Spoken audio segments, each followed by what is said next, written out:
നമസ്കാരം, എല്ലാവർക്കും പ്രവാസി മലയാളിയിലേക്ക് സ്വാഗതം. ദുബായിൽ ഏത് തരത്തിലുള്ള നിയമലംഘനങ്ങൾ ആയാലും ശ്രദ്ധയിൽപ്പെട്ടാൽ ഉടനടി നടപടികൾ എടുക്കും. പ്രത്യേകിച്ച് ട്രാഫിക് നിയമങ്ങൾ.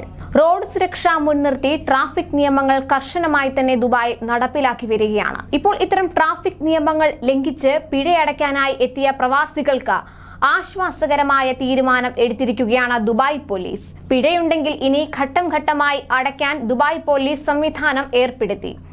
പലിശയില്ലാത്ത 3 മാസം, 6 മാസം, 1 വർഷം എന്നീ കാലയളവുകളിൽ ട്രാഫിക് പിഴ അടയ്ക്കാനുള്ള സൗകര്യമാണ് ഒരുക്കിയിരിക്കുന്നത്.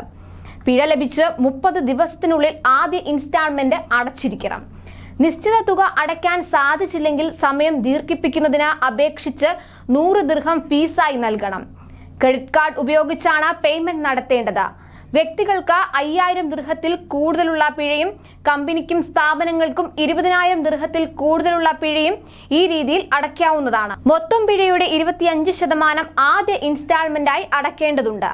വൻ തുകയാണ് പിഴയെങ്കിൽ 24 മാസം വരെ സാവകാശം ലഭിക്കും. കമ്പനിയും സ്ഥാപനങ്ങളും ഇൻസ്റ്റാൾമെന്റ് മുടക്കിയാൽ 200 ദിർഹമാണ് ഫീസ്.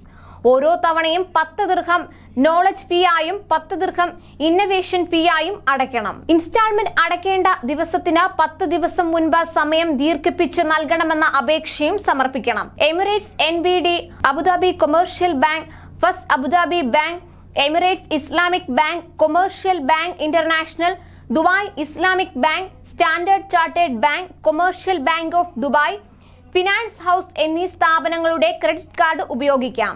എങ്ങനെ ഇനി പിഴ ഇൻസ്റ്റാൾമെന്റായി അടയ്ക്കാം എന്ന് നോക്കാം. ദുബായ് പോലീസിന്റെ വെബ്സൈറ്റിലൂടെയും ദുബായ് പോലീസിന്റെ സ്മാർട്ട് ഫോൺ ആപ്ലിക്കേഷനിലെ ഫൈൻസ് ഇൻസ്റ്റാൾമെന്റ് സർവീസ് എന്ന ഓപ്ഷനിലൂടെയും ഈ സംവിധാനം പ്രയോജനപ്പെടുത്താവുന്നതാണ്. വാഹനത്തിന്റെ നമ്പർ, ട്രാഫിക് ഫയൽ നമ്പർ അല്ലെങ്കിൽ ഡ്രൈവിംഗ് ലൈസൻസ് നമ്പർ എന്നിവ നൽകണം. ശേഷം ഡയറക്റ്റ് ഡിസ്കൗണ്ട് സർവീസ് എന്ന ഓപ്ഷൻ തിരഞ്ഞെടുക്കുക.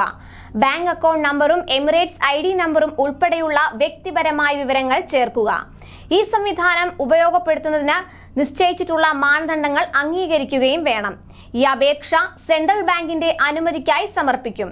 അനുവദിച്ചതായുള്ള നോട്ടിഫിക്കേഷനും വരും. അനുവദിച്ചില്ലെങ്കിൽ അതും കാരണസഹിതം അറിയിക്കും. പിഴ അടച്ചു തീരുന്നതുവരെ വാഹനം വിൽക്കാനോ ഉടമസ്ഥാവകാശം മാറ്റാനോ കഴിയില്ല.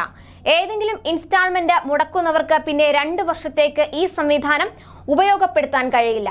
കാലാവധിയുള്ള ഐഡന്റിറ്റി കാർഡ്, ബാങ്ക് അക്കൗണ്ട് നമ്പറും IBA എന്ന വാഹന നമ്പറും അനിവാര്യമായ കാര്യങ്ങളാണ്. Dubai police application, Dubai police website, smart police സ്റ്റേഷനുകൾ എന്നിവിടങ്ങളിൽ പിഴ അടയ്ക്കാനുള്ള സേവനത്തിനായി പ്രവാസികൾക്ക് അപേക്ഷിക്കാവുന്നതാണ്. കൂടുതൽ പ്രവാസി വാർത്തകൾക്കായി ഈ ചാനൽ സബ്സ്ക്രൈബ് ചെയ്യുക.